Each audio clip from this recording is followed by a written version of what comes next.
بسم الله الرحمن الرحيم الحمد لله رب العالمين له النعمة وله الفضل وله الثناء الحسن صلوات الله البر الرحيم والملائكة المقربين على سيدنا محمد أشرف المرسلين وحبيب رب العالمين وعلى جميع النبيين اللهم علمنا ما جهلنا وذكرنا ما نسينا وانفعنا بما علمتنا وزدنا علما وإنا نعوذ بك من حال أهل النار اللهم وفقنا لما تحبه وترضى وارزقنا الإخلاص لوجهك الكريم اللهم لا سهل إلا ما جعلته سهلا وأنت يا حي يا قيوم تجعل الحزن إذا شئت سهلا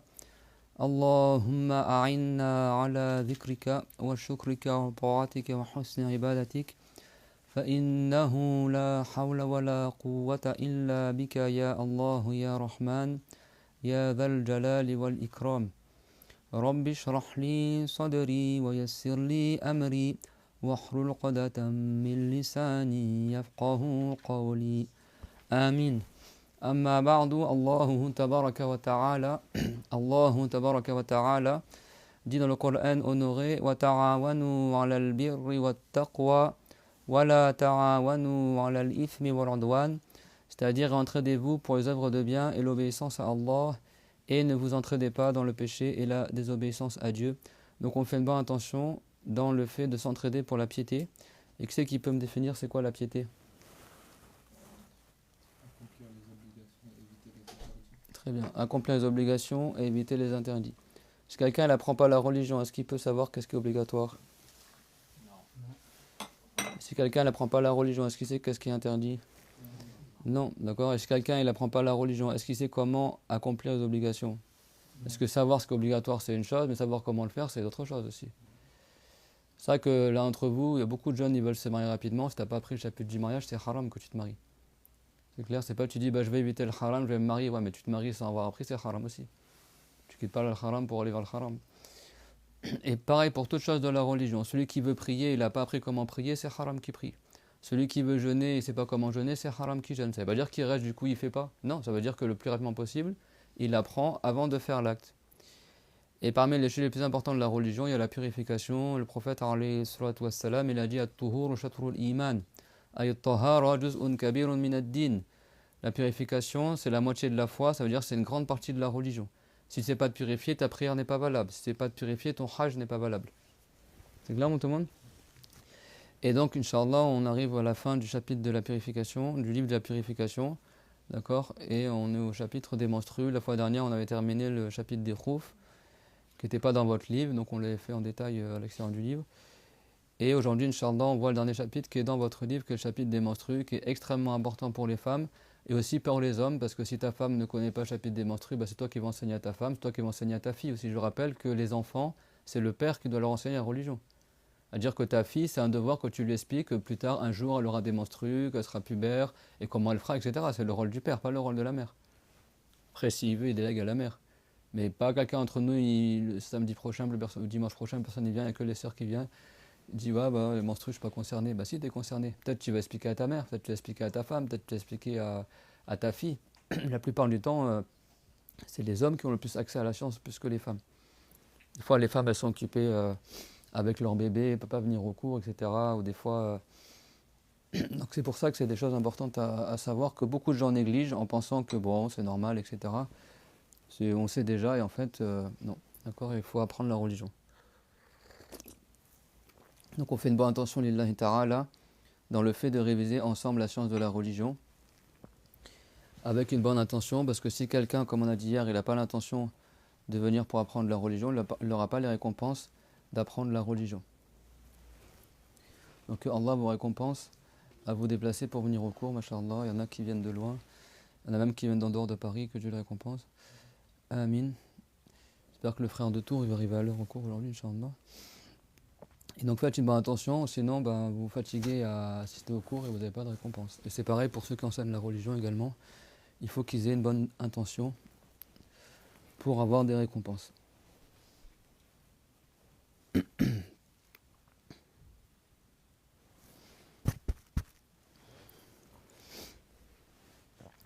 Donc aujourd'hui les menstrues, donc avant de lire dans le livre, on va faire une petite introduction Inch'Allah sur les menstrues. Il faut savoir qu'il y a 3 types de sang qui sortent chez la femme, de son orifice inférieur. Tu as du sang des menstrues, ça c'est le plus connu, tu as le sang d'élochie et tu as le sang d'hémorragie, de maladie qui n'est pas un sang de menstrue ni un sang de lochie. فالدماء التي تخرج من المرأة على سبيل العادة وغير العادة هي 3 دماء ثمة دم الحيض وثمة دم نفاس وثمة دم علة فإن شاء الله نقرأ شوية في الكتاب. Donc juste comme ça on lit dans le livre. Donc chapitre dans les menstrues. Donc là on est au dernier chapitre du livre, d'accord.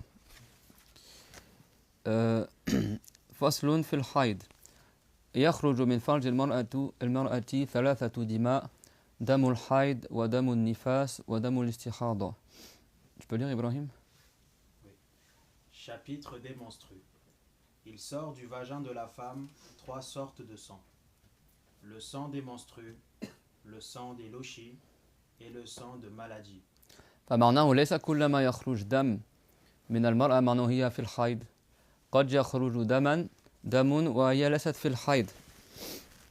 قد يكون هذا الدم على سبيل الصحة وقد يكون على سبيل العلة.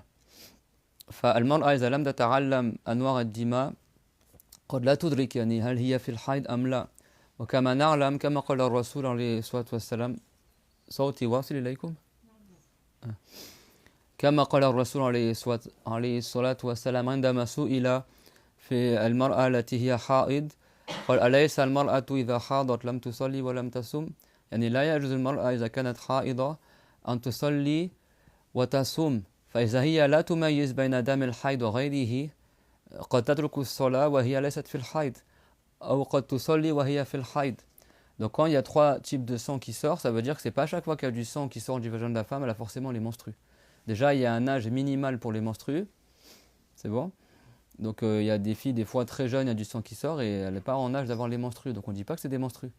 Si elle a 6 ans, on va pas dire qu'elle a des menstrues. Alors que des fois en Europe ils vont dire qu'elle a les menstrues alors qu'elle n'a pas les menstrues. C'est clair?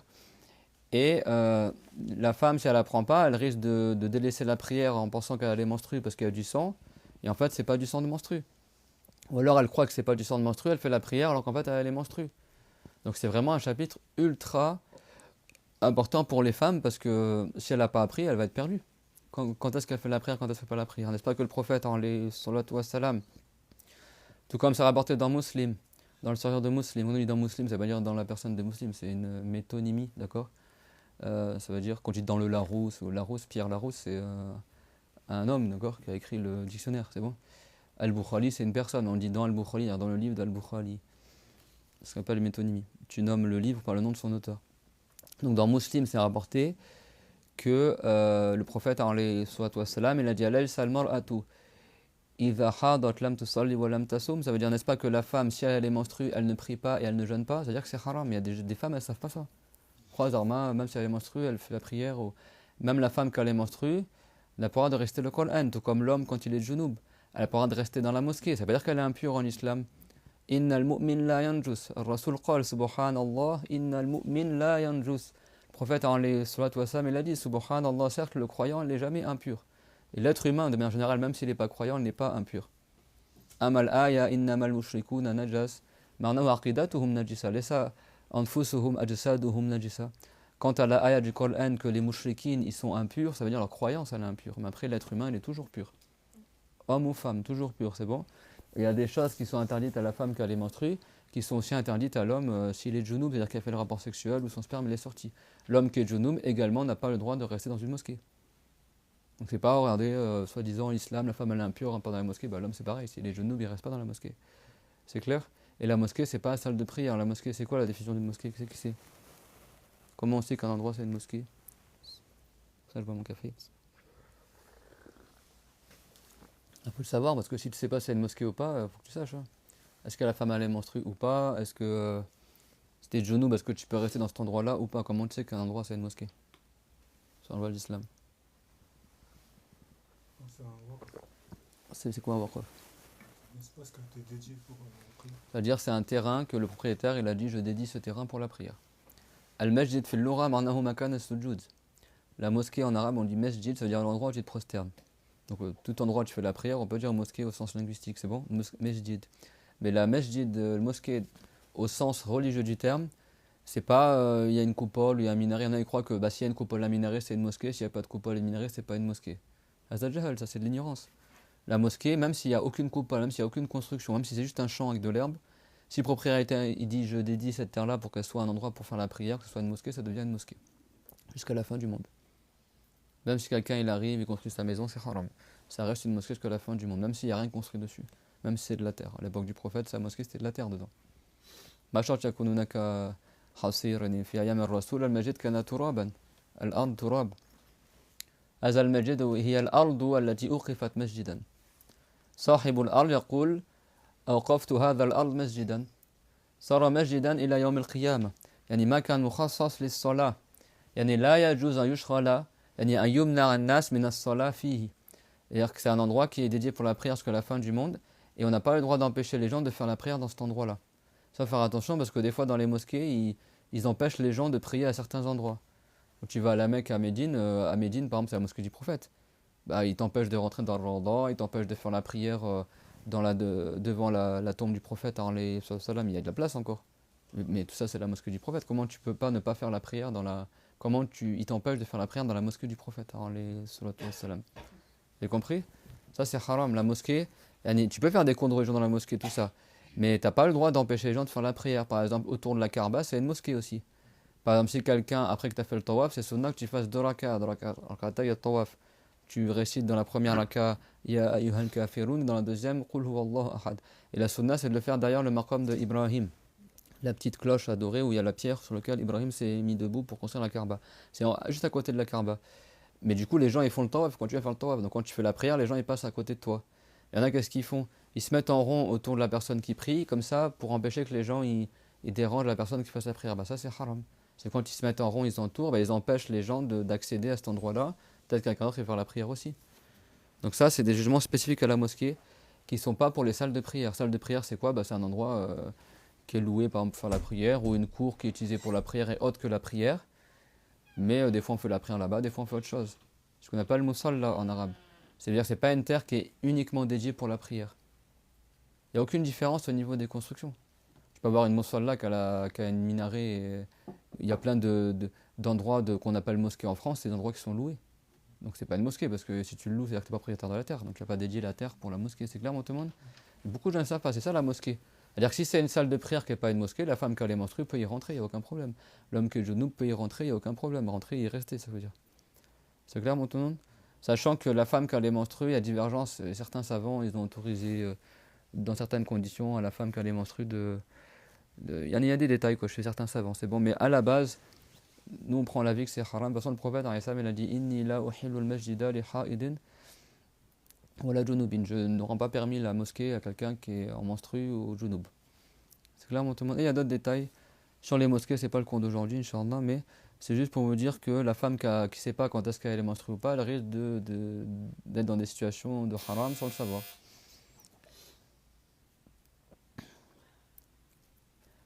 Donc c'est quoi les 300 qui sortent chez la femme?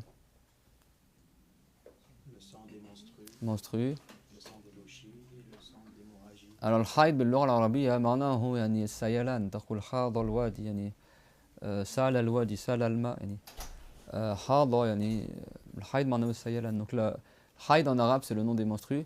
Haïd en arabe ça veut dire le verbe حاض. Yahidu c'est quand la vallée elle déborde ou quand la rivière elle coule, on dit حاض. C'est bon? La rivière s'écoule. Et donc le sang des menstrues on l'appelle haïd parce qu'il s'écoule de la femme. C'est bon? C'est pas les mêmes étymologies qu'en français. Dam an-nifas, ليش سمي دم النفاس؟ لأنه يخرج معه نفس يعني روح. دم النفاس هو الدم الذي يعقب الولادة يخرج بعد الولادة فهذا الدم يخرج مع الولد لأن المرأة إذا كانت حاملة هو باللغة نقول حائض حامل معناه بالمؤنث تقول حائضة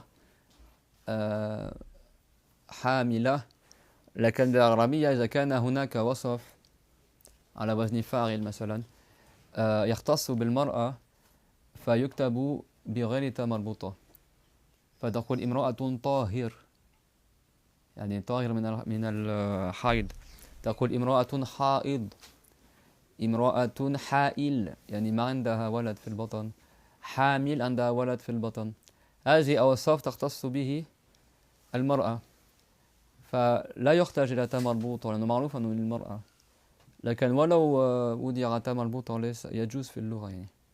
En arabe, une femme qui a les menstrues, on dit haïd.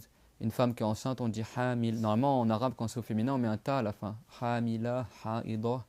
Et comme c'est des adjectifs qui sont spécifiques à la femme, enceinte, elle a les menstrues, tout ça, c'est pas des trucs c'est pour les hommes. Donc en arabe, on met pas ta marbuta. On l'écrit au masculin, c'est bon? Une femme qui n'a pas les menstrues, on dit qu'elle est pure des menstrues, on dit elle est tahir. Normalement, on devrait dire tahira. C'est bon? Ça, c'est juste une petite utilité en langue arabe. Même si tu mets un ta marbuta, c'est pas faux en arabe. Mais quand c'est des mots qui sont spécifiques à la femme, tu n'as plus besoin de mettre le ta marbuta parce que c'est connu que c'est pour la femme. Nifas en arabe vient du mot nafas qui veut dire l'être, l'âme. Alors nafas ça veut dire l'âme, l'eau on l'appelle nafas, le sang on l'appelle nafas, nafas ça veut pas dire que l'âme en arabe, la personne on l'appelle nafas.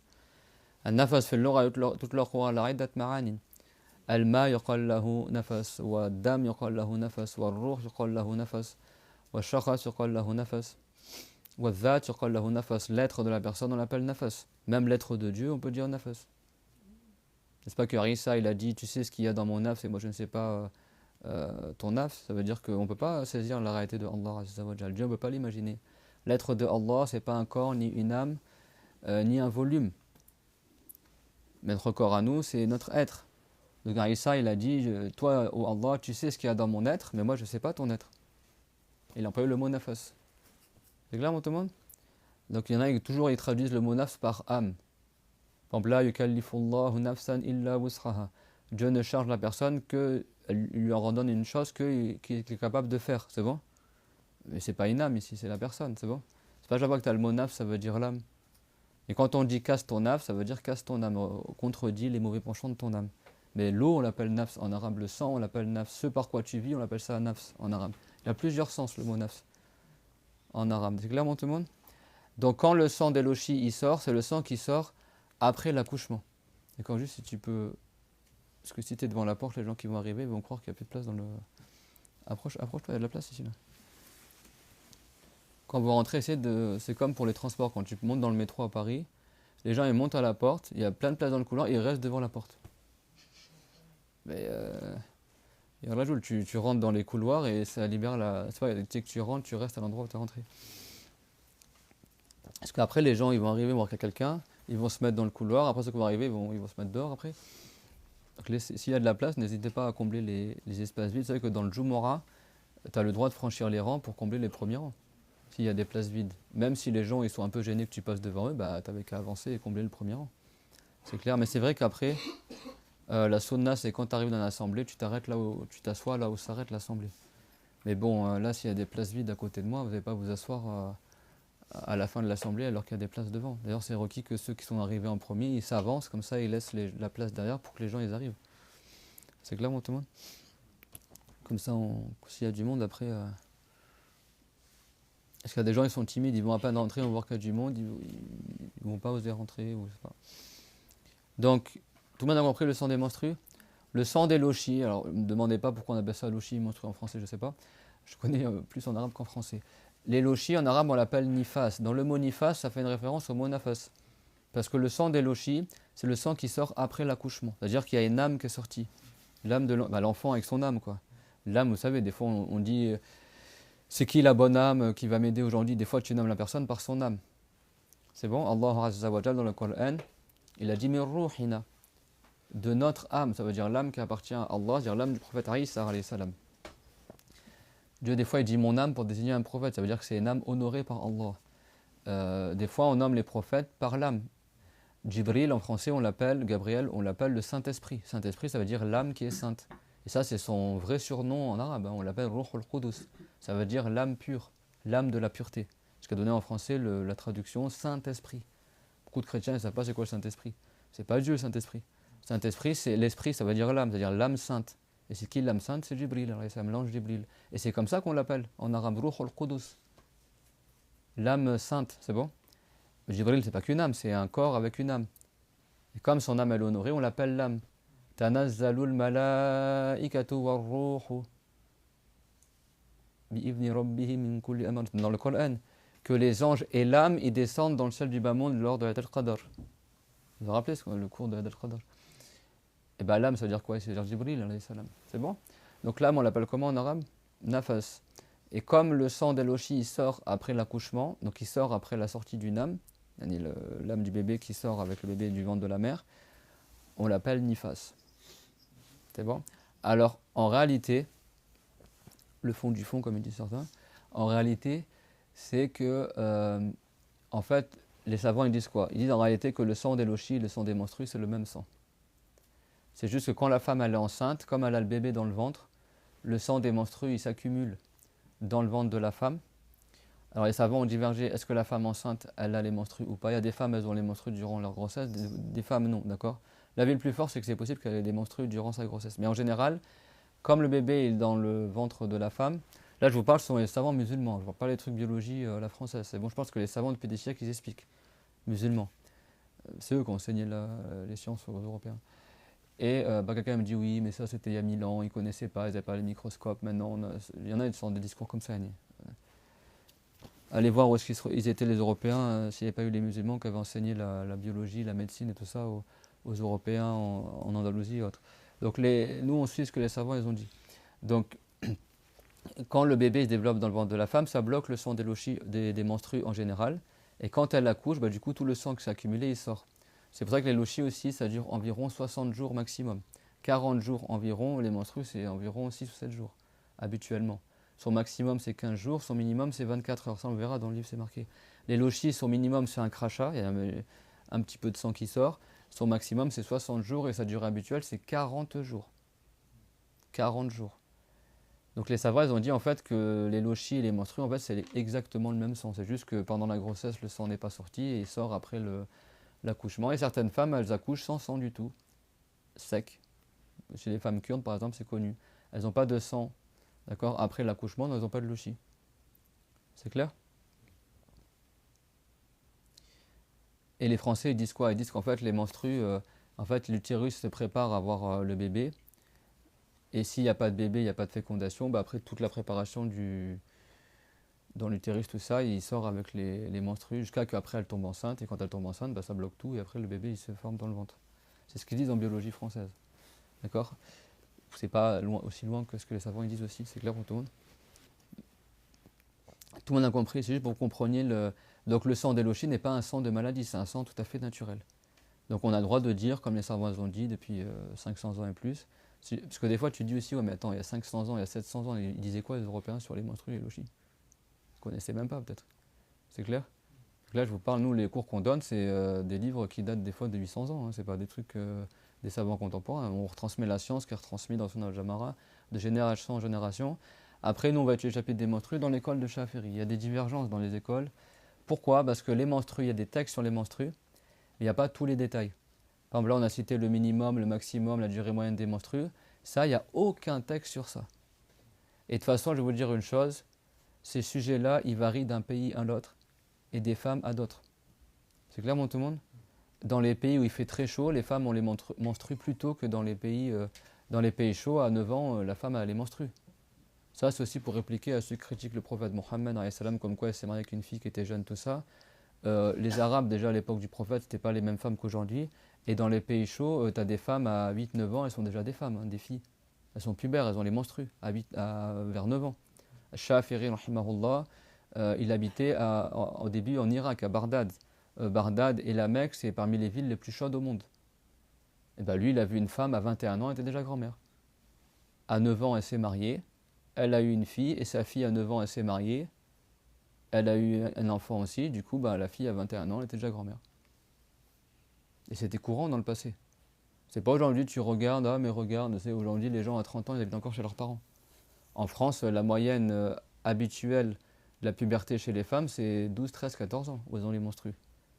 c'est hyper tard par rapport aux pays chauds en Afrique jusqu'à aujourd'hui. T'as des filles africaines à 10 ans, elles ont déjà des corps de femmes. Et il y en a, elles ont des menstrues tôt. Donc faut pas, c'est pas parce qu'en Europe, il y a des femmes, elles sont pas précoces, que c'est la norme pour tous les pays du monde. Dans certains pays, les gens, ils se marient à 12 ans, ils sont déjà mariés. Après, chacun a sa culture et c'est clair pour tout le monde. Chez les Arabes, c'était très courant de se marier avec des femmes qui étaient jeunes. Et elles étaient déjà des femmes. C'est clair? Et après, il y a une deuxième chose. Il y a une différence entre faire un contrat de mariage et faire le rapport sexuel. Le prophète, alayhi salam, quand il s'est marié avec Aïcha, il n'a pas fait le rapport avec elle. C'était un contrat de mariage, c'est-à-dire juste, il y a une union maritale. Il a attendu des années avant de faire le rapport avec Aïcha. Parce qu'elle était jeune, c'est clair, tout le monde? Donc il ne faut pas tout mélanger. Ça ne veut pas dire qu'il était pédophile. Enfin, vraiment, les gens, ils sont là. Par exemple, dans Muslim, c'est rapporté qu'il y a la sunna du tahnik. Vous savez, quand un bébé est né, tu le ramènes à un homme vertueux, il mâchouille une date, et après que ça salive comme ça, il passe dans les gencives du bébé. Et c'est un bon présage pour le bébé. La première chose qu'il goûte, c'est quelque chose de sucré. Et moi, je l'ai déjà fait. Et c'est quelque chose qui est sunna en islam. Et le prophète, du coup, c'est rapporté que quand Sulaym elle a eu un enfant, et avec Abu Talha, après ils ont ramené le bébé au prophète alayhi salam, et il a mâchouillé la date, il a fait le tahnik, et il l'a passé dans la bouche du bébé, et le bébé avec sa langue il s'est mis à récupérer tous les petits morceaux de date, et le prophète il a souri, il a dit ça c'est l'amour des Ansar pour les dates. C'est un bébé Médine, il a dit même leurs bébés ils aiment les dates, en gros ça veut dire ça. Et après il a nommé le bébé Abdullah. C'est clair? Il y en a qu'est-ce qu'ils disent, c'est beau, c'est bon. Il y en a qu'est-ce qu'ils disent, les amis de l'islam, ils disent regardez, le prophète a mis sa salive dans la bouche du bébé. En fait, ils ne comprennent pas, il veut dire quoi le hadith. Donc qu'est-ce qu'ils disent? Ils disent mais ça, comment on l'interprète, comment on le comprend? Ça veut dire soi-disant que le prophète, il a fait, il a fait un bisou, soi-disant, sur le bébé, tout comme quand tu tournes ta langue dans la bouche du bébé, quoi. C'est comme ça qu'ils ont compris que le prophète, soi-disant, comme ils disent en français, il faisait des... je ne sais pas comment on dit en français le mot, quoi. Je connais le mot familier, mais je ne connais pas le mot soutenu. Vous comprenez ce que je veux dire, Annie? Quand tu fais un bisou et tu mets ta langue sur la langue de ton épouse et tu tournes la langue comme ça, c'est bon? Et eux, en fait, tellement ils ont la haine contre l'islam, ils comprennent tout de travers. Ils ont compris du hadith que le prophète, il a embrassé un bébé sur la bouche, en tournant sa langue dedans. Parce qu'ils ont dit comment il met sa salive dans la bouche du bébé. Ils ont compris que c'était comme ça. Mais c'est eux qui sont tordus. Comme eux, ils sont tordus, ils comprennent. Comme eux, c'est des pervers, ils comprennent les hadiths selon leur perversité à eux. Ça n'a rien à voir. Le prophète, il a mis la date dans sa bouche, il l'a mâchouillée. Pour que la date, tu ne vas pas mettre la date dans la bouche du bébé, il va s'étouffer. Tu mets juste le sucre de la date. Tu mâchouilles la date pour que ta salive elle se mélange avec la date. La salive du prophète, elle est bénie. Après, tu prends ton doigt, comme ça avec la salive, et tu passes sur la bouche du bébé. Après, tu laisses le bébé téter un peu le doigt. C'est ça la sunna. Et si tu n'as pas de date, tu fais avec un peu de miel, quelque chose de sucré. C'est bon? Pas beaucoup de miel, vraiment un tout petit peu. C'est juste ta salive mélangée. C'est bon? Et en général, tu demandes à un homme vertueux, comme ça, la baraka de cet homme-là, il va dans le bébé. Et donc, qui est le plus vertueux que le prophète Mohammed? Donc, il a mâchouillé la date, après, il a pris avec son doigt, il l'a mis dans la. Parce que le bébé est tout petit, tu le mets dans sa bouche. Moi, je l'ai déjà fait, hein. Tu passes sur ses gencives, je laisse le doigt, et tu vois le bébé, il tète ton doigt, c'est trop mignon. Alors qu'il vient juste de naître. Subhanallah. Et après, l'enfant, il prend des caractéristiques de celui qui lui a fait le tahnik. C'est une sunna qui est très connue chez les musulmans. Eux, ils ont compris comment, soi-disant, que le prophète, il faisait des pelles à un bébé, quoi. Pour être trivial, quoi. Vous comprenez ce que je veux dire? Donc ils disent, ouais, c'était un pédophile, c'est marié avec une fille qui était jeune, il faisait des... Mais en fait, c'est eux qui sont pédophiles et qui sont pervers. Et comme ils font ces perversités-là, ils comprennent nos textes dans leur usage à eux. À eux, pas nous, chez les musulmans, qu'est-ce qu'on fait? Ce que eux, ils font. Les savants, ils disent, al-ina yandahu bima fihi. C'est-à-dire le récipient, il rejette ce qu'il contient. Comme eux, ils font beaucoup de perversité avec les enfants, ils nous blâment soi-disant que... alors qu'en fait, c'est eux les pédophiles ou je sais pas quoi. Et comme eux, ils font ces choses-là, ils accusent les musulmans de faire ces choses-là. C'est clair, tout le monde? Je donne un exemple. Moi, quand j'étais habité dans les pays du Cham, il y a une secte... Bon, j'étais au Liban, il y a plein de religions différentes là-bas. Mais il y a une secte qui n'est pas sunnite, pour ne pas les nommer. Chez eux, c'est très courant la fornication. Ils ont accusé Aïcha de faire la fornication, Billah. Et du coup, Dieu les a éprouvés par la fornication. C'est des gens qui font beaucoup la fornication. C'est bon? C'est-à-dire, leurs femmes, elles s'habillent avec des djilbabs qui traînent sur le sol, mais ils ont des catalogues, tout ça. Et la femme, elle fait des mariages temporaires avec tous les gars du quartier. C'est connu, c'est bon, ils font beaucoup de fornication. Et moi, j'habitais dans un immeuble, la plupart des gens dans l'immeuble, c'était ces gens-là. Et moi, bon, comme j'étais étudiant, j'avais pas beaucoup d'argent. Quand il y avait des gens de France qui venaient pour visiter le Liban ou tel que cela, ben moi, comme j'avais un grand appartement avec plusieurs chambres, parce qu'au Liban, c'est pas comme à Paris, tu as un minimum 2 chambres dans ton appartement. Moi, j'avais un grand appartement et du coup, pour gagner de l'argent, parce que j'étais pas beaucoup d'argent, j'étais étudiant, tout ça, j'en profitais l'été pour louer certaines de mes chambres dans mon appartement. Comme ça, les gens, les frères et sœurs qui viennent, plutôt qu'ils louent l'hôtel et qui payent cher, ben, ils venaient chez moi, je leur louais la chambre, ils avaient la chambre, la salle de bain et c'était tranquille. Et moi, j'avais 100 euros, 200 euros, ça m'aidait pour payer le loyer. Et après, eux, ils faisaient leur vie. Et comme ces gens-là non sunnites dans l'immeuble, c'est des gens qui font beaucoup la fornication, tout ça, qu'est-ce qu'ils se sont dit? Ils ont cru, soi-disant, que moi, je louais des chambres pour que des gens, à A'ouzbillah, ils fassent des trucs haram, en gros comme un truc de passe ou je sais pas quoi, tu vois. Et en fait, tout l'immeuble il parlait sur moi, parce que tu avais des gens, eux, ils sont pas habitués aux étrangers. Mais tu sais, comme vous, tu as des gens d'origine malienne ou des gens d'origine française ou des gens. Tu sais, les musulmans, ils sont de plusieurs origines chez nous. Pour eux, ils croient qu'en France, tout le monde, c'est des blancs, quoi. Ils ne comprenaient pas, surtout que là-bas, les blancs et les noirs, ils se mélangent pas trop. Donc ils voyaient un frère qui est marié avec une africaine ou des trucs comme ça. Et ils pensaient en fait que soi-disant, les gens, ils venaient chez moi, tu vois, comme une sorte d'hôtel pour faire le haram, soi-disant. Et ils parlaient sur moi, ils m'accusaient de ça, en fait. Et c'est le concierge de l'immeuble qui était syrien qui me l'a dit. Et je dis, bah, Billah, moi je fais pas des trucs comme ça. En plus, à l'époque, j'avais 23 ans, un truc comme ça. Et il m'a dit, je sais très bien que tu fais pas ça. Et il me dit, tu sais pourquoi je sais très bien que tu fais pas ça? Il m'a dit, parce que moi, je suis au rez-de-chaussée, je te vois. Il m'a dit, quand il y a l'ascenseur et qu'il y a une femme qui veut prendre l'ascenseur, il m'a dit, quand vous êtes tous les deux, je vois que toi, tu restes devant la porte, tu montes pas avec elle dans l'ascenseur. Pour pas être dans la khalwa. Et je dis, oui, bah oui, parce que c'est le prophète, il l'a dit. Et après, il m'a dit, oui, je sais, il a dit, Ala la yakhruwanna rajulun bimra'atin illa kana thalithahuma shaytan. Le Syrien m'a cité le hadith. Il n'y a pas un homme qui s'isole seul à seul avec une femme sans que le troisième d'entre eux soit le shaytan. Et ça, je vous fais le rappel, c'est-à-dire que la loi interdite, c'est quand tu es physiquement seul à seul avec une femme. C'est pas quand tu écris un texto à une femme sur le téléphone ou que tu parles sur TikTok à une femme. Comme beaucoup d'ignorants y croient aujourd'hui, mais ces gens-là, il faut qu'ils apprennent la religion. C'est clairement tout le monde, parce que quand tu es seul à seul avec une femme, aux États-Unis, ils mettent des caméras maintenant dans les ascenseurs. Aux États-Unis, quand tu as des buildings de 100 étages, le gars il reste 20 minutes avec une femme seul à seul dans l'ascenseur, et ben il se passait des choses interdites. Au bout d'un moment, ça s'est multiplié. Maintenant, ils mettent des caméras aux États-Unis dans les ascenseurs pour pas que les gens ils fassent le haram dans l'ascenseur. Même les non-musulmans, ils le savent. Et quand tu es seul avec une femme, tu sais que personne ne te voit, etc., bah, au bout d'un moment, le shaitan il met des waswas, vas-y, embrasse-la, touche-la, puis elle, c'est pareil, elle est perverse. Et eux, en fait, tellement ils sont habitués à ces perversités-là, qu'ils m'ont accusé de ce que eux-mêmes ils font. Ils m'ont accusé, moi, de ce que eux-mêmes ils font. Ceux qui font beaucoup la sorcellerie, quand tu les invites à manger, ils vont croire que tu as ensorcelé la nourriture. Parce qu'eux, ils font tellement ça qu'ils s'imaginent que tu fais la même chose. Moi, il y avait le Hajj, تعرفونه.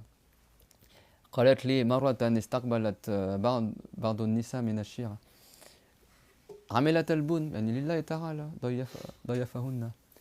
قالت لي خرجنا بعد ذلك تلك النسوان وجدت البن سكبناه في النبتة dans le pot de fleurs. قالت لي أنه من كثرة ما يعملون بالسحر هن أسأنا الظن بها فظننا أن هي عملت السحر على البن. Je connais une femme de science, machallah, que Dieu la préserve, Amin. Elle m'a raconté qu'une fois, il y avait des non-sunnites qui sont venus la voir, et elle, par bon comportement, elle avait fait le café pour accueillir les invités. Mais vraiment, lillahi ta'ala, sans aucune arrière-pensée, rien du tout. Alors, elle servait le café, et après, plus tard, quand les invités sont partis, elle s'est rendue compte qu'en fait, que les femmes, elles avaient versé le café dans la plante. Elles ne l'avaient pas bu. Et en fait, elle m'a dit, tellement ces femmes-là sont habituées à faire la sorcellerie, qu'elles ont pensé le mal sur elles, et du coup, elles n'ont pas bu le café, et en cachette, elles l'ont vidé sur les plantes pour ne pas le boire. Alors qu'elles, pas du tout fait la sorcellerie. Mais ça veut dire que ceux qui font beaucoup certains péchés, ils croient que les autres, ils font le péché qu'eux-mêmes, ils font. Vous comprenez ce que je veux dire? Quelqu'un qui, par exemple, je sais pas moi, il fait beaucoup de, je sais pas moi, il boit beaucoup d'alcool, il va penser que son voisin boit de l'alcool. Souvent, c'est ça. Bah, ces gens-là qui accusent le prophète d'être un pédophile, de faire ci ou de faire ça, c'est eux en fait qui font beaucoup de trucs comme ça. Et comme il y a des traditions chez les musulmans qui ne connaissent pas, et ben ils en apprennent de la mauvaise manière. Dans le hadith, c'est rapporté que le prophète il a mis de sa salive dans la bouche du bébé. À aucun moment c'est dit il a mis sa bouche sur la bouche du bébé, il a mis sa langue dans la... Mais eux, comment ils ont compris? Comme ils ne connaissent pas la sunna du tahnik, ils ont dit bah ça on le comprend comment? Le seul moyen de le comprendre c'est que le prophète il a fait un bisou amoureux au bébé. Mais en fait c'est toi qui connais rien du tout. C'est clair, mon tout le monde?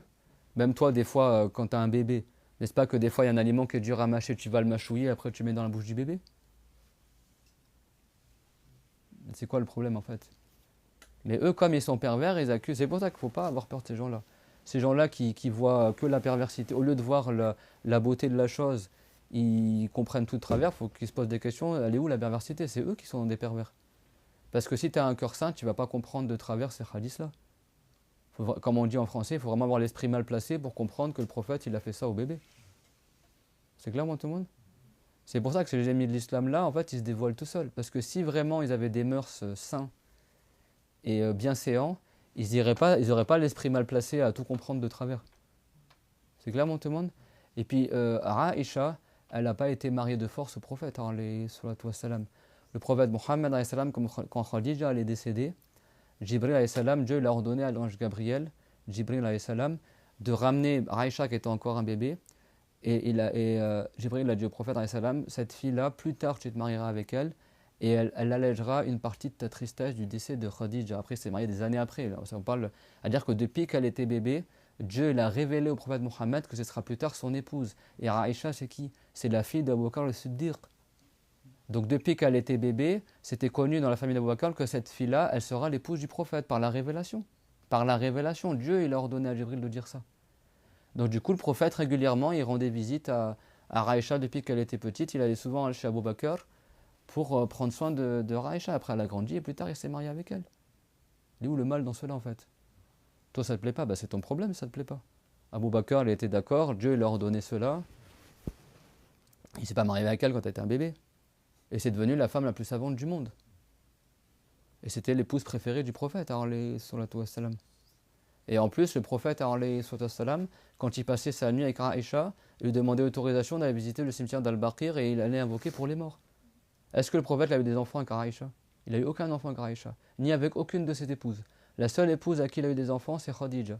Et Khadija, elle avait 40 ans et lui, il avait 25 ans quand il s'est marié avec elle. Elle avait 15 ans de plus que lui. Si un homme pervers, soi-disant attaché aux femmes, pédophile, machin, vous croyez qu'il va se marier avec une femme qui a 15 ans de plus que lui? Il a 25 ans, il se marie avec une femme de 40 ans. Et en plus, c'est pas lui qui a couru après elle pour se marier avec elle, c'est elle qui l'a demandé en mariage. Et le prophète, il l'a accepté. Le prophète qui est le plus beau des gens, sallallahu alayhi wa sallam, vous pensez qu'il aurait attendu 25 ans pour se marier alors que c'est le plus beau des gens?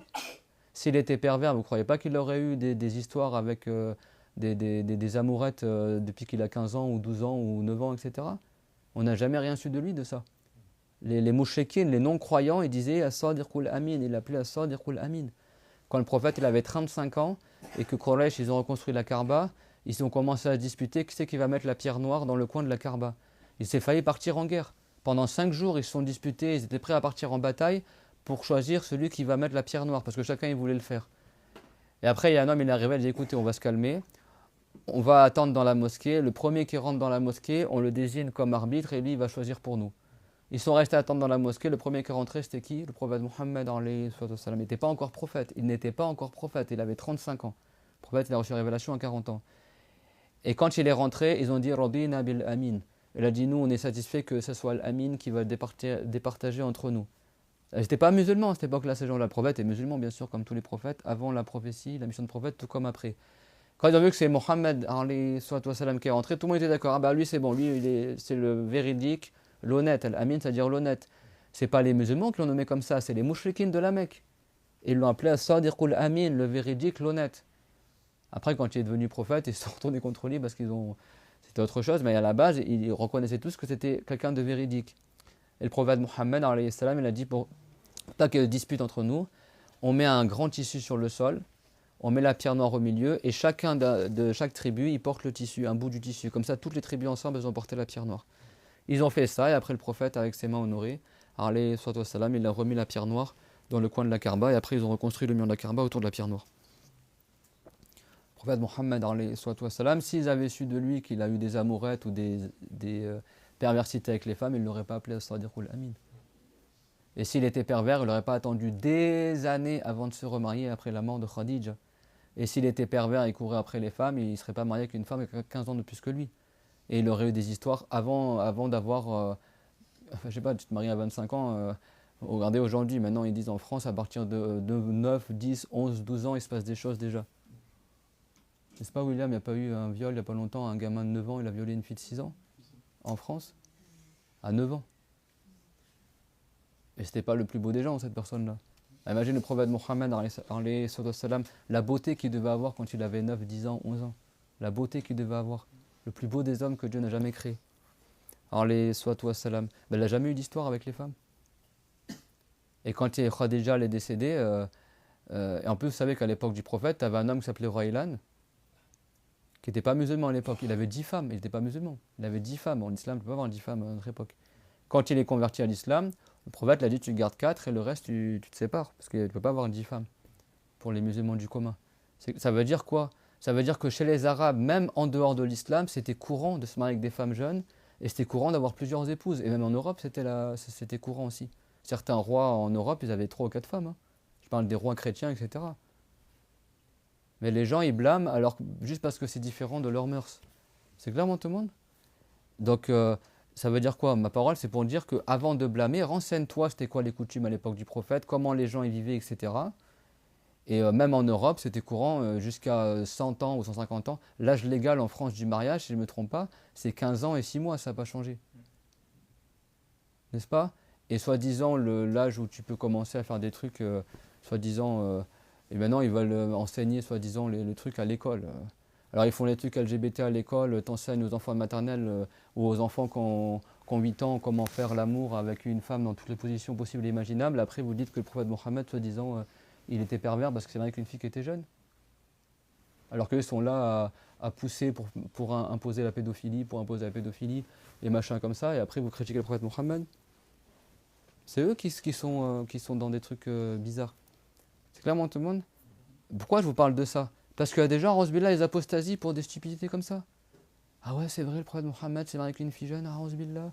Ah bah moi c'est comme ça, je suis plus musulman. Tu as des gens ignorants qui n'ont pas appris la religion, d'apostasie à cause de ça. Le prophète était à 1400 ans. 1400 ans, c'est pas les mêmes mœurs qu'aujourd'hui. Même dans vos familles, regardez dans les arbres généalogiques, tout ça, il y a plein de vos arrière-grand-mères qui sont mariées à 15 ans, à 13 ans, à 18 ans. Faut arrêter les délires. Jusqu'à maintenant, ça existe. Et ils n'étaient pas mariés de force. Et dans le passé, moi, il y a un frère mauritanien. Il m'a dit, est-ce qu'il y a une femme en France? Il lui a dû sortir un truc comme ça, etc. Il a dit, moi, j'ai un frère en Mauritanie. Je sais ce qu'il m'a dit, il a 15 ans ou 13 ans. Il m'a dit tout seul, il va à pied avec son troupeau, il va de Mauritanie jusqu'au Mali, il marche tout seul avec son troupeau, il vend son bétail là-bas, après il revient, etc. Il doit avoir 13 ans, un truc comme ça. C'est-à-dire que c'est déjà un homme, quoi. Et tout seul, il peut se débrouiller. En France, ils nous infantilisent. T'as 30 ans, tu vis encore comme des bébés. Mais dans les pays musulmans, ou les pays arabes, ou les pays de Perse, ou les pays africains, tout ça, les enfants à 13 ans, c'est déjà des hommes. C'est des hommes, et qu'est-ce qui les empêche de se marier? Beaucoup, ils se marient, ils ont l'âge de se reproduire, d'avoir des semences, tout ça. Si un homme, un garçon, moi j'ai été pubère à 11 ans. Ça veut dire qu'en islam, j'étais un homme à 11 ans. À partir du moment où tu es capable d'avoir des enfants, etc., et si tu vis dans un pays où très tôt les enfants ils sont jeunes, Mohammed al-Fatih, celui qui a conquis Constantinople, il avait 18 ans quand il a conquis Constantinople. Et c'était chef de l'armée, à 18 ans. T'as des enfants, ils partaient à la bataille à l'époque du prophète, des 15 ans, des trucs comme ça. Moi, à 11 ans, j'étais pubère, j'étais déjà un homme à 11 ans. À 11 ans, tu es un homme. Et dans l'école de Chaféry, c'est plus un devoir de tes parents de te prendre en charge. Tu peux faire ta vie, tu peux te marier, t'es majeur en fait. En islam, la majorité, c'est à partir du moment où ton sperme sort, où les menstrues apparaissent, ou quand tu as 15 ans lunaire, si aucun des signes de la puberté n'est apparu. Et dans certains pays d'Afrique ou autres, l'enfant, il a 13 ans, il est pubère, un truc comme ça, il se marie à cet âge-là. Avec une fille de son âge ou un peu plus jeune, etc. N'est-ce pas? Moi, mon père, il s'est remarié avec une femme qui a 20 ans de moins que lui. 20 ans de moins que lui. Parce qu'il y a des gens, ils vont dire, ah, c'est quoi ça? C'est de la pédophilie, etc. Et jusqu'à maintenant, les hommes, ils se marient avec des femmes qui sont beaucoup plus jeunes. C'est clair, tout le monde? C'est quoi? Ça, c'est des gens, en fait, ils n'ont pas d'argument contre l'islam, donc ils cherchent à falsifier les textes, à interpréter d'une mauvaise manière. Mais quand dans le Muslim, ça a rapporté que le prophète l'a mis sa salive honorée dans la bouche du bébé, et moi je l'ai déjà fait aussi. Il faut vraiment être tordu pour comprendre que le prophète, il a fait, je sais pas comment on dit en français, il a fait un bisou, enfin il a fait, c'est pas juste un bisou quoi, il a roulé un patin à un bébé. Vous comprenez ce que je veux dire ou pas? Il faut vraiment être tordu. Moi j'ai déjà vu sur les réseaux. Je regarde dans le hadith là, mais ça c'est quoi l'interprétation? C'est forcément le prophète, il a fait ça à un bébé, mais donc c'est un pédophile, c'est un gros pervers. Mais c'est toi le pervers. Pour comprendre ce hadith de cette manière-là, c'est vraiment toi, tu as l'esprit mal placé et tu as un problème. T'as compris? Et souvent c'est comme ça. Moi, ils m'ont accusé dans l'immeuble où j'habitais à l'époque, ils m'ont accusé soi-disant que je faisais passer les gens dans mon appartement, ils payaient pour pouvoir faire la fornication chez moi. Alors que le gars de l'hôtel, il me défendait sans me le dire. Pas l'hôtel, c'était pas un hôtel, c'est un immeuble d'habitation. Le concierge d'en bas, souvent c'était des Syriens parce qu'ils sont plus pauvres que les Libanais, beaucoup ils sont venus au Liban pour travailler et tout ça. Il me disait, moi je te défends. Il dit surtout la voisine du 3e étage, elle n'arrête pas de parler sur toi, elle n'arrête pas de parler sur toi, etc. Il lui a dit, mais ça, Ibrahim, lui, il monte même pas tout seul avec une femme dans l'ascenseur, vous dites soi-disant qu'il loue ses chambres pour la fornication. Mais moi je savais pas, moi je me doutais de rien du tout. Tout l'immeuble, il parlait sur moi. Mais en fait, c'est tellement eux, ils sont habitués à faire la fornication, qu'en fait, quand il y a un truc qu'ils ne comprennent pas, ils l'interprètent selon leur vice à eux. Ils n'ont pas compris comment le prophète s'est marié avec Aïcha, donc comme ils sont des vicieux, ils disent c'était un pédophile. Mais vous croyez que c'était un pédophile, c'est un truc blâmable? Je crois que les mouchakines ils se seraient tués. Ils seraient partis entre eux, ils auraient dit lui c'est un gros pervers, il a fait ça à 11 000 là, tout le monde serait détourné de lui, ça aurait été fini. Il a fallu attendre 1400 ans pour qu'il sorte ça. Si c'était connu que le prophète c'était un vicieux, tu n'aurais pas attendu 1400 ans pour dévoiler ça du prophète Mohammed alayhi salam. Même Victor Hugo, même Napoléon, même les grands écrivains français ils ont dit du bien du prophète Mohammed alayhi salam. Personne n'a jamais dit que c'était un pédophile, c'était un vicieux, etc. Si c'était un vicieux et un pervers, vous croyez que les gens l'auraient suivi jusqu'à maintenant, le prophète Mohammed alayhi salam? Non, le prophète Mohammed était pur dans son comportement et physiquement alayhi salam. Et c'est parce qu'il était pur et le meilleur des hommes, le plus parfait des hommes, que les gens l'ont suivi et jusqu'à maintenant ils le suivent et ils l'aiment. Donc ça le problème, c'est qu'il y a tellement d'ignorance chez les musulmans aujourd'hui que la moindre petite bourrasque, le moindre petite brise de vent, les gens ils apostasient. Mais en fait, le gars, depuis quand il était musulman en fait? Si tu apostasies parce que tu n'as pas compris un truc comme ça, c'est que vraiment que tu as... Je sais même pas si tu as été musulman un jour, quoi. S'il y a un truc que tu ne comprends pas dans la religion, mets-le de côté jusqu'à apprendre. Pars pas dans des trucs... surtout que eux, soi-disant, ils vont dire apostasie, rejoins-nous. Regarde ce qu'ils font, les non-musulmans. Maintenant, ils se marient avec des animaux, ils autorisent la zoophilie. Donc tu vas quitter l'islam parce que soi-disant, tu as cru que le prophète c'était un pédophile pour aller rejoindre des gens qui font la fornication avec des animaux. Mais ces gens-là, ils réfléchissent pas, n'est-ce pas? Ils réfléchissent pas, ces gens-là. Par contre, moi je comprends pas.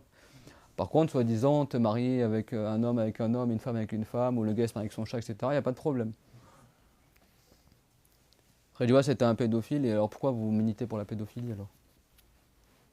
Si pour vous c'est blâmable. Donc quand ils le font eux, tout va bien, mais quand on parle du prophète Mohammed, c'était pas un pédophile bien sûr. Mais selon eux, ce qu'ils racontent, ce qu'ils mentent. C'est pour ça qu'apprenez la religion. Apprenez la religion au lieu de vous laisser avoir par des gens qui comprennent rien à l'islam, qui sont juste là pour casser l'islam. Si vraiment tu avais des arguments contre la religion de l'islam, tu sortirais des arguments dans la croyance, des arguments religieux. Si eux, ils parlent de trucs annexes comme le mariage, c'est qu'ils n'ont trouvé aucun argument pour contrer la croyance de l'islam, pour contrer le Coran, pour contrer les hadiths, pour contrer les attributs du prophète Mohammed, pour contrer nos lois, pour contrer le code civil musulman. Ils n'ont rien trouvé. Et donc du coup, qu'est-ce qu'ils ont dit? Le prophète, c'était un pédophile. Comme à l'époque du prophète, ils disaient c'est un sorcier. Vous avez compris? C'est-à-dire si vraiment tu as des arguments fondés sur l'islam, tu ne vas pas aller te réfugier dans des arguments comme ça annexes. Tu vas aller dans le cœur du sujet. Votre croyance, elle est fausse parce que si, ou ça, ou ça. Ou votre prophète, c'est pas un prophète parce qu'il y a telle chose et telle chose et telle chose. Non, ils ne rentrent pas dans les sujets parce qu'ils savent qu'ils n'ont pas d'argument. Donc ça veut dire que quoi? Ça veut dire que tu n'as pas apostager pour des gens qui n'ont pas d'argument. Et tu vas apostager pour aller vers quoi? Pour aller vers quelle religion? Ceux qui adorent le soleil, ou qui adorent Jésus, ou qui adorent la vache, ou qui adorent le chat, ou qui adorent le shaitan, ou qui adorent rien du tout, qui croient que le monde s'est créé tout seul? Comme Dieu l'a dit, فَمَاذَا بَعْدَ الْحَقِّ إِلَّا الضَّلَالِ. Qu'est-ce qu'il y a après la vérité? Ce n'est l'égarement. Tu vas quitter l'islam pour aller dans quoi? Une fois que tu es apostat, tu fais quoi? Comme Dieu l'a dit, مَا لَكُمْ كَيْفَ تَحْكُمُونَ. Ça veut dire qu'est-ce que vous avez, avec quoi vous jugez.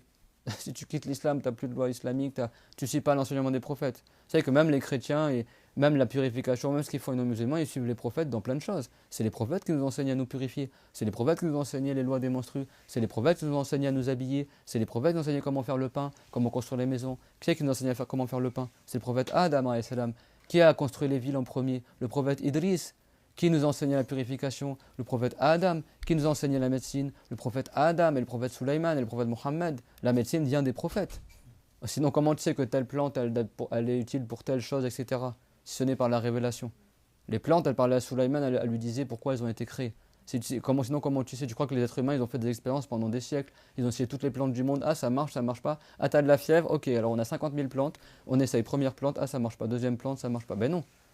Dieu il a révélé au prophète, telle plante elle est utile pour ça, telle plante elle est utile pour ça. Et après les non-croyants, ils ont repris cette science-là et après ils ont fait des expériences pour compléter. Mais les bases de la médecine, c'est les prophètes qui l'ont reçu par la révélation. Et la couture, Idriss c'est lui qui était couturier. Labourage de la terre, Adam c'était son travail. C'est lui qui les a enseigné comment labourer la terre. Le pain, comment tu vas avoir l'idée de cultiver du blé, de récupérer la graine, de la faire sécher, de la mettre en poudre, de la mélanger avec de l'eau et du sel, d'allumer un feu, de mettre cette pâte-là, d'en faire une pâte, de la pétrir, de la mettre dans le feu, et après ça devient du pain et tu peux le manger. Tu peux le trouver tout seul, ça? Tu peux savoir ça tout seul? Que le blé, ça se mange et que si tu attends que la graine, elle devient dure, et une fois qu'elle est dure et qu'elle est blanche, tu la mets en poudre, et une fois qu'elle est en poudre, tu la mélanges avec de l'eau, ça va faire une pâte, et cette pâte-là, si tu la pétris, tu la laisses reposer, et tu mélanges avec du sel, ça fait une pâte que tu peux mettre au four, et si tu mets au four, ça cuit, après ça devient du pain et tu peux le manger. Tu peux le trouver tout seul, ça? Bah non, c'est Adam qui l'a su par la révélation. Déjà, j'étais tout seul, comment tu vas avoir l'idée de cuire avec le feu des choses? Nous, on mangerait les trucs crus, on va pas avoir l'idée de cuire des aliments. Déjà, comment tu sais que ça se mange ou ça se mange pas? Bah, c'est les prophètes qui nous l'ont enseigné. C'est pas l'être humain qui a découvert ça tout seul. Et les langues, c'est pareil, c'est pas l'être humain qui a inventé les langues. Dieu l'a enseigné à Adam le nom de toutes choses. Les langues sont par la révélation. C'est pas l'être humain comme ça, il disait aïou, comme ça, et puis un jour, il a commencé à parler. Les langues avec toute la grammaire, la rhétorique, tout ça, comme ça, les humains tout seuls, ils ont... Vous savez qu'il y a un enfant qui avait été abandonné dans la forêt. C'est une histoire récente qui date de peut-être 50 ans, 60 ans ou un siècle maintenant. Un enfant européen qui a été abandonné dans une forêt et il a grandi dans la forêt avec les animaux. Et après, il a été retrouvé par un médecin, genre des années après, il était adolescent. Et du coup, il n'a jamais appris à parler. Après, il l'a recueilli, il a essayé de l'habiller, il a essayé de Après, l'enfant, il a commencé à apprendre à manger tout seul, c'est comme ça. Mais jusqu'à sa mort, ils n'ont jamais réussi à faire parler l'enfant. Parce qu'il a grandi en fait sans langue avec les animaux, tout ça. Après, ils ont réussi à le civiliser, etc., comme on dit, à manger avec des fourchettes, enfin, tu vois, à s'habiller, etc. Mais jusqu'à sa mort, ils n'ont jamais réussi à les faire parler. Parce qu'on ne lui a jamais enseigné une langue quand il était petit. Et ça prouve que ce n'est pas l'être humain qui invente sa langue. Tout seul, il ne s'est pas inventé un langage, il ne savait pas parler. Il disait comme ça, mais il ne savait pas parler. Et ils ont essayé avec plein de méthodes, tout ça, ils n'ont jamais réussi à les faire parler. Les langues, à la base, c'est par la révélation. C'est parce qu'on est petit, on nous a appris des langues, après on parle. Mais le premier qui a parlé, ces langues-là, qui c'est qui lui a enseigné les langues? C'est Allah. Adam, il connaissait toutes les langues d'origine. C'est pas toutes les langues, il parlait le dialecte algérien, libanais, etc. Il connaissait les langues d'origine. Nos langues à nous, elles sont dérivées des anciennes langues. Adam, il parlait l'arabe, il parlait l'hébreu, il parlait l'araméen, et souvent il parlait en araméen. La première langue qu'il a parlé, c'était l'arabe. Après, il y a eu d'autres langues qui sont dérivées de ces langues-là. Alayhi salam. C'est clair, mon tout le monde? Et istihada, c'est un sang de maladie. En fait, il y a une veine dans le ventre de la femme qu'on appelle al-radil. Et des fois, le shaitan, il donne un coup dedans.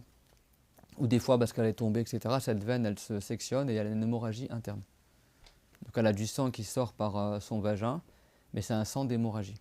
Donc, ça, on appelle ça dam ou façade. Dam là, c'est un sang de problème, de maladie. Et donc, c'est un sang d'hémorragie. Si il y en a, ils sont réticents à dire sang de maladie, bah, c'est une hémorragie, c'est quoi? T'es en bonne santé ou t'es pas en bonne santé? Les savants, ils disent le sang des lochis, le sang des menstrues, c'est un sang qui sort quand tu es en bonne santé.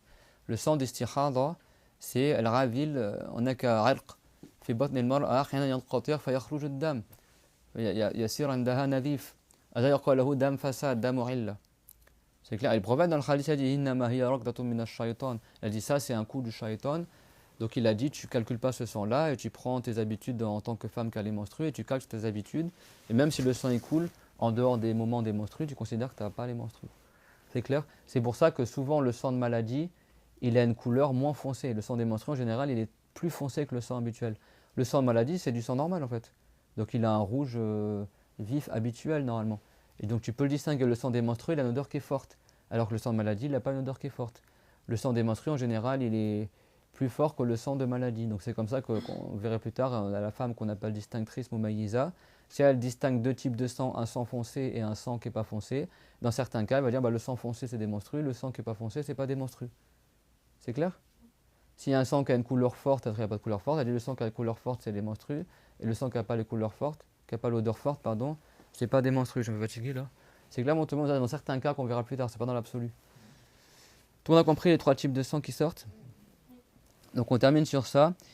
Donc le minimum des menstrues, c'est 24 heures, un jour et une nuit, que ce soit 24 heures à la suite ou 24 heures en discontinu. Quand on dit le sang il coule chez la femme, ça ne veut pas dire que c'est une fontaine, d'accord? Ça veut dire que des gouttes par-ci par-là, à chaque fois qu'elle regarde, la serviette elle est tachée de sang rouge, par exemple, c'est bon. Maximum c'est 15 jours, d'accord? C'est marqué dans le livre tout ça. Et le durée habituelle, c'est 6 ou 7 jours, ça c'est pour les menstrues. Alors Shafi'i, rahimahullah, il a trouvé ça parce que dans sa région à lui, en Irak, c'est ce qu'il a observé des femmes. L'imam Malik, il habitait à Médine. L'imam Malik, il a observé autre chose. Tu as des savants, peut-être qui habitaient en Russie, ils ont vu autre chose.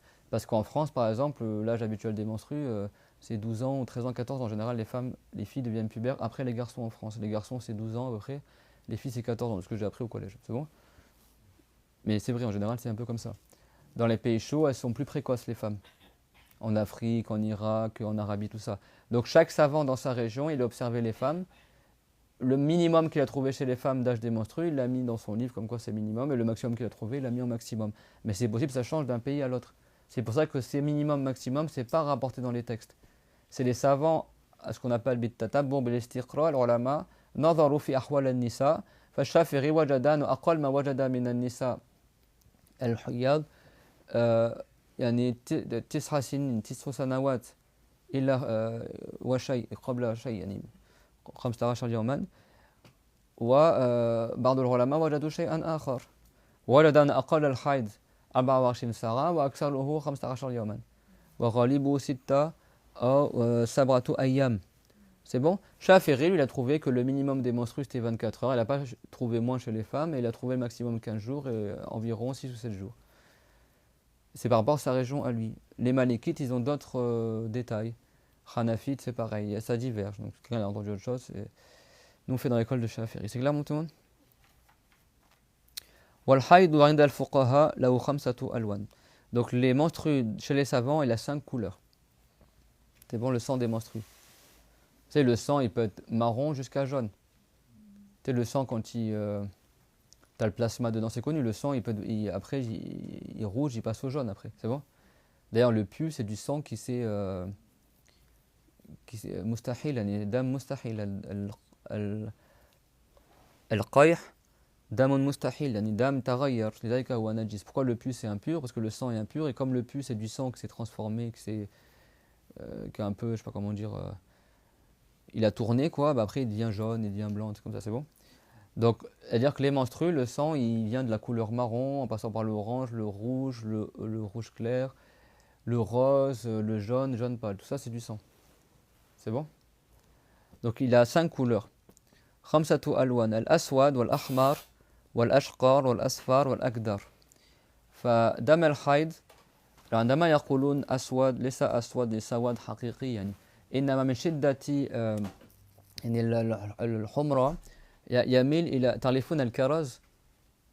الكرز في كرز سوريز، الكرز عندك كرز أحمر وكرز أسود. هذا الكرز الأسود ليس أسود، ويعني يشبه البني الأحمر، لكن يميل إلى البني وإلى السواد. هذا هو المراد من شدة سواده، يعني من شدة أنه أحمر هكذا غامض من بعيد قد تتخيل أنه أسود.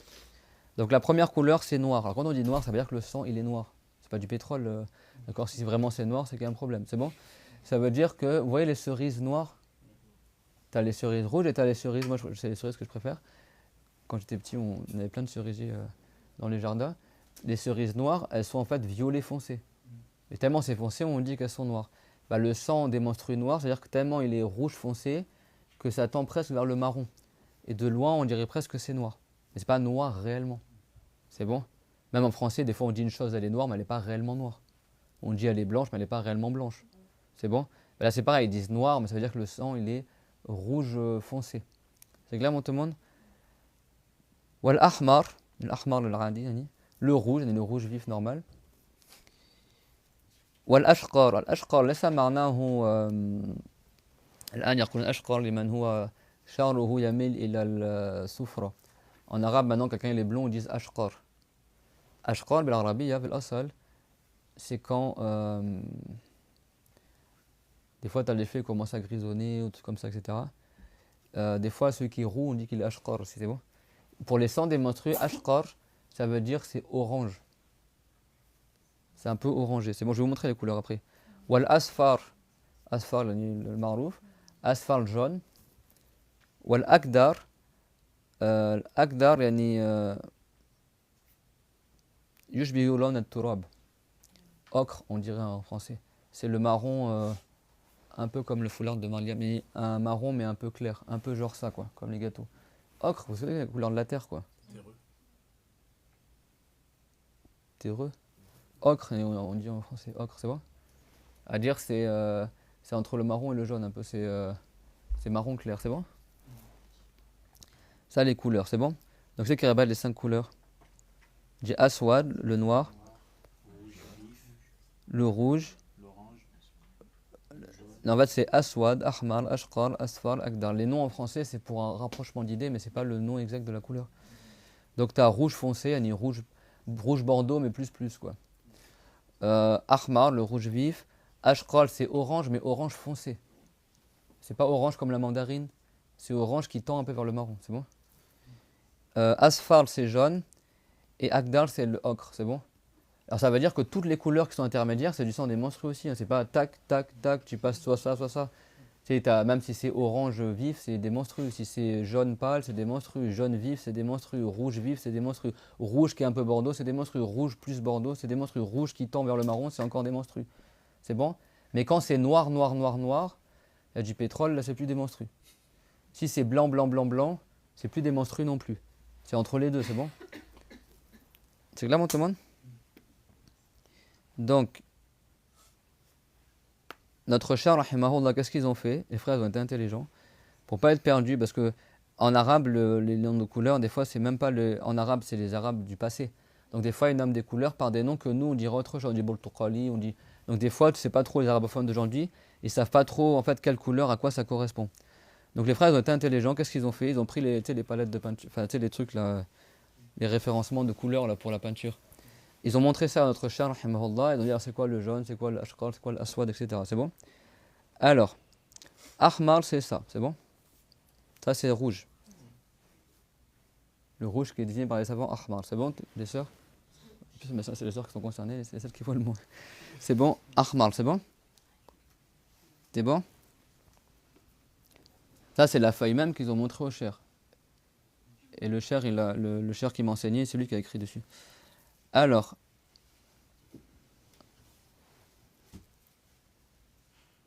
ça c'est ahmar foncé, un peu noir. Donc ça c'est une couleur de menstru. Attends. Donc, Mukhtalid, Billon, Aswar, voilà, Ashqal, Haïd. Donc ça c'est ashqal mélangé au jaune, c'est bon? Donc c'est ashqal, donc ashqal c'est plus foncé que ça, c'est orange foncé. Un peu jaunisé, ça c'est une couleur de menstru, c'est bon? Si tu as ça qui sort dans ta serviette, c'est que c'est des menstrues. Ça c'est rouge, c'est bon? Ça c'est couleur de menstru. C'est du sang de menstru. Bon, vert, ne vous inquiétez pas, c'est pas dedans. Ça c'est ahmar mushriq, rouge vif. C'est pas le ahmar comme tout à l'heure, c'est rouge vif, c'est un rouge plus clair. C'est aussi couleur des menstrues. C'est bon? Après, t'as celui-là. Ahmar. Bon, c'est pas mon écriture, mais j'ai du mal à lire. Sawad. Ah, c'est ahmar ila sawad. C'est un rouge qui tend vers le noir, c'est bon? Ça, c'est aussi une couleur de menstru. C'est marron, quoi. Presque. C'est bon? Alors maintenant, pour les jaunes, là ils ont demandé pour toutes les nuances de jaune, tout ça c'est quand est-ce que c'est démonstré, quand est-ce que c'est pas démonstré, c'est bon? Donc ça c'est asfar, c'est jaune, c'est bon. Si tu as ça, on considère que c'est démonstré. Bien sûr, dans le temps démonstré, enfin bref, avec toutes les conditions qu'on verra dans les cours prochains.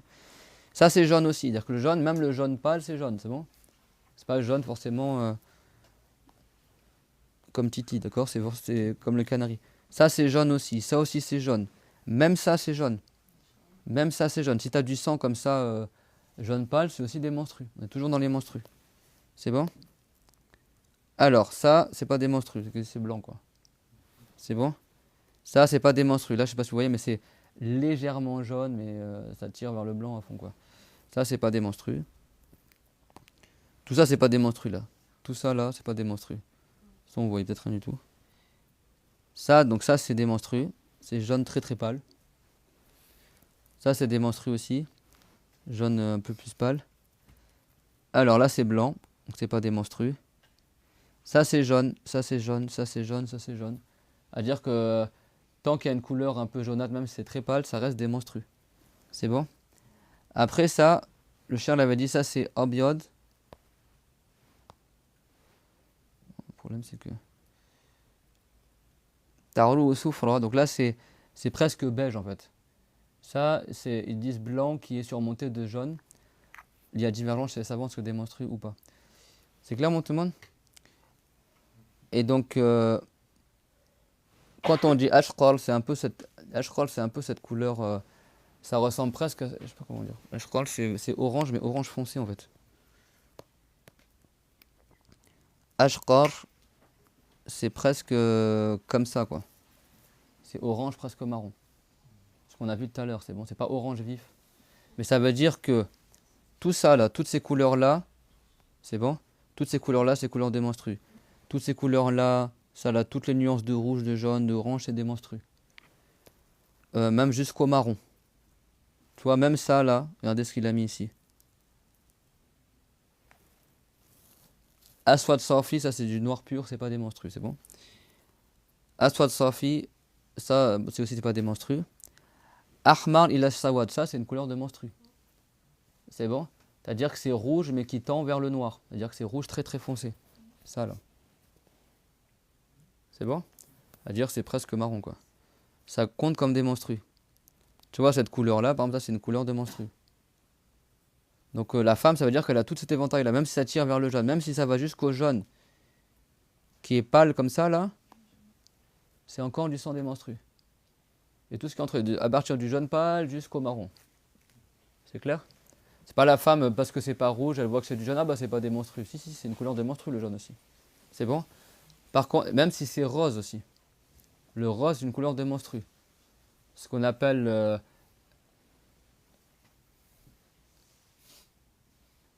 Ça fait tellement longtemps que je n'ai pas donné cours dans les menstrues que j'ai oublié le nom en arabe.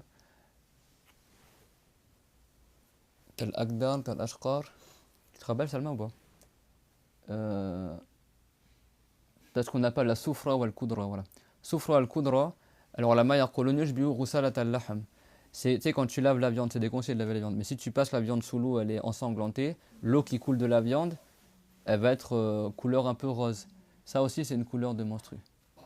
Alors les savants, ils ont parlé sur ça. Aïcha, elle a dit, on considérait que c'était des menstrues. Si cette couleur-là, rosée, elle apparaît durant la période où la femme, c'est possible qu'elle ait des menstrues, alors ils considèrent que c'est des menstrues. Si ça apparaît en dehors du temps des menstrues, c'est pas des menstrues. C'est bon? Voilà. C'est clair, mon tout le monde, ça? Et donc on termine juste l'introduction, Inch'Allah ta'ala. Tout le monde a compris pour les couleurs? Je vous enverrai, Inch'Allah, les couleurs dans le groupe si vous voulez. Alors après, les savants, ils ont parlé quand est-ce que les menstrues ont apparu dans l'humanité. C'est bon?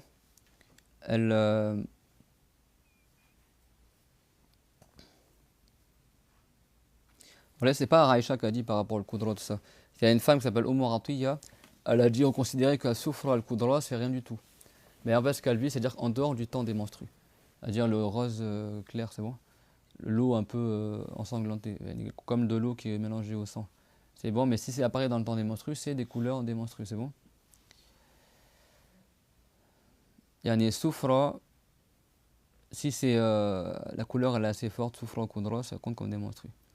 Et il y a le hadith que Sahih qui dit Innamal khaydu aswadu yu'raf, que le sang des menstrues, c'est un sang qui est noir, qui est connu. C'est-à-dire que la plupart des femmes, quand on les menstrues, c'est du sang qui est proche du marron, quoi. C'est pas un sang rouge, quoi. C'est vraiment la couleur habituelle des menstrues. من شدة حمرته يتخيل كأنه أسود هذا الدم المعروف عند الحيض لكن كما قلنا قد يميل إلى الصفراء إلى البرتقالي إلى البني إلى الأحمر المشرق إلى الأصفر الضعيف كل هذا يقال له حيض أما الأسود الخالص ليس حيضا وكذلك الأخضر والأبيض. Alors le noir pur c'est pas des menstrues, également le vert c'est pas des menstrues, également le blanc c'est pas des menstrues. أما الأحمر المشرق فهو حيض, le rouge vif c'est des menstrues. كذلك الأحمر الضعيف ومن ألوان الحيض, le rouge clair également est parmi le sang des menstrues. واختلف في أول حدوث الحيض في النساء فقال بعض لم يكن الحيض قبل بني إسرائيل. Les savants ont divergé quand est-ce que les menstrues sont apparues chez les femmes dans l'humanité. Certains savants, ils ont dit que les menstrues, ça n'existait pas au début de l'humanité. Et que c'est apparu après qu'il y a eu le peuple de Banu Israël. Vous savez que les femmes de Banu Israël, à l'époque où ils étaient encore musulmanes, qu'est-ce qu'ils faisaient? Elles allaient sortir des mosquées et elles attiraient les hommes pour la fornication. Et donc Dieu avait interdit aux femmes de Banu Israël d'aller à la mosquée. Alors que nous, dans notre loi, nous, c'est permis pour la femme, mais elle y va pas dans l'intention d'attirer le regard des hommes, etc. Ou, tout comme l'homme aussi, c'est haram qu'il y va à la mosquée pour attirer le regard des femmes. Hein. C'est pas spécifique aux femmes. Et Dieu, du coup, il a puni les femmes de Banu Israël et il a fait s'abattre sur eux les menstrues. Certains savants, ils ont dit ça. C'est clair, tout le monde? À dire que selon cet avis-là, depuis Hawa, toutes les femmes de l'humanité, jusqu'à l'époque de Banu Israël, ils n'avaient pas les menstrues. Et après, pour punir les femmes de Banu Israël, Dieu l'a fait s'abattre sur eux les menstrues. Parce que les menstrues, quand même, des fois, ça fait mal à la femme. Le sang des menstrues, parmi ses caractéristiques, c'est qu'il est ladvar. Ça veut dire que c'est un sang qui brûle un peu la femme, qui l'attire, qui lui fait mal. Il y a certaines femmes, elles restent au lit quand elles ont les menstrues. Donc c'est quelque chose qui augmente le degré de la femme, si elle a la patience, etc. Et bien la récompense à patienter, etc. Mais certains ont dit que c'était aussi une punition pour les femmes de Banu Israël. Et certains ont dit que non, les menstrues, ça existait avant Banu Israël. Et ils ont dit en raison de la parole de Aïcha, radiyallahu anha, هذا أمر كتبه الله على بنات آدم. C'est un hadith rapporté par le Bukhari. فعلى هذا القول الحيض كان موجودا قبل بني إسرائيل لكن حواء عندما كانت في الجنة ما كانت تحيض. في الجنة لا يوجد أذى وما يضرك ويؤذيك. Et donc comme Aïcha elle a rapporté que les menstrues c'est quelque chose que Dieu il a prédestiné pour les filles de Adam. Donc le sens apparent du hadith, c'est que toutes les filles de Adam avaient les menstrues. Mais c'est pas rapporté que Hawa, elle avait les menstrues. Lam yarid anna Hawa kanat tahid. C'est bon, c'est pas rapporté qu'elle avait les menstrues. Et si elle a eu les menstrues, c'était après qu'elle est descendue du paradis. Parce qu'au paradis, la femme, elle n'a pas les menstrues. Elle n'a pas de quelque chose qui la nuit ou qui lui fait du mal, c'est clair? Fa in hasala min Hawa al-haid, fa huwa ba'da nuzuliha min al-jannah. C'est bon? Des questions, ce qu'on a vu? Donc, qu'est-ce qu'on retient? Il y a 5 couleurs pour les menstrues. Aswad, Ahmar, Ashqar. Qu'est-ce qu'on a dit? Asfar et Akdar. C'est bon? Donc, noir, orange foncé, rouge, ocre et jaune. C'est bon? Ça, c'est les couleurs principales des menstrues. Après, toutes les entrecouleurs qu'il y a dans la palette de couleurs, le dégradé de couleurs qu'il y a entre ces couleurs-là, c'est bon? Jusqu'au jaune. Qu'est-ce qu'on retient aussi? Le minimum des menstrues, c'est combien? 24 heures. Le maximum, c'est 15 jours, d'accord? Qu'elles soient en continu ou discontinu. Ça ne va pas plus que 2 semaines. Et la durée habituelle, 6 ou 7 jours. Et on détaillera plus tard comment on fait pour les menstrues. L'âge minimum, c'est environ 9 ans lunaire. Et après, en général, vers 60 ans, la femme, elle n'a plus de menstrues après. C'est clair, mon témoin? Et après, il y a d'autres détails qu'on verra, Inch'Allah, au cours prochain. Est-ce qu'il y a des questions sur ce qu'on a vu aujourd'hui? C'est clair, mon témoin? وآخر دعوانا الحمد لله رب العالمين وصلى الله على محمد وعلى جميع النبيين سبحان الله وبحمده لا قوة إلا بالله ما شاء الله كان وما لم يشأ لم يكن أعلم أن الله على كل شيء قدير وأن الله قد أحاط بكل شيء علما بسم الله الذي لا يضر مع اسمه شيء في الأرض ولا في السماء وهو السميع العليم بسم الله الذي لا يضر مع اسمه شيء في الأرض ولا في السماء وهو السميع العليم بسم الله الذي لا يضر مع اسمه شيء في الأرض ولا في السماء وهو السميع العليم ربنا آتنا في الدنيا حسنة وفي الآخرة حسنة وقنا عذاب النار ربنا لا تزغ قلوبنا بعد إذ هديتنا وهب لنا من لدنك رحمة إنك أنت الوهاب اللهم آت كل منا سؤله من الخير واغفر لنا وللذين سبقونا بالإيمان واجز عنا محمدا خير الجزاء وسائر النبيين وارحم شيخنا رحمة واسعة والديه وعافنا ومرضانا من سيء الأسقام والحمد لله وصلى الله على محمد وعلى آله وجميع النبيين وصحبه وسلم لا إله إلا الله اللهم صل على محمد وعلى آله وصحبه وسلم رب اغفر لي والمؤمنين والمؤمنات بارك الله فيكم وأحسن الله إليكم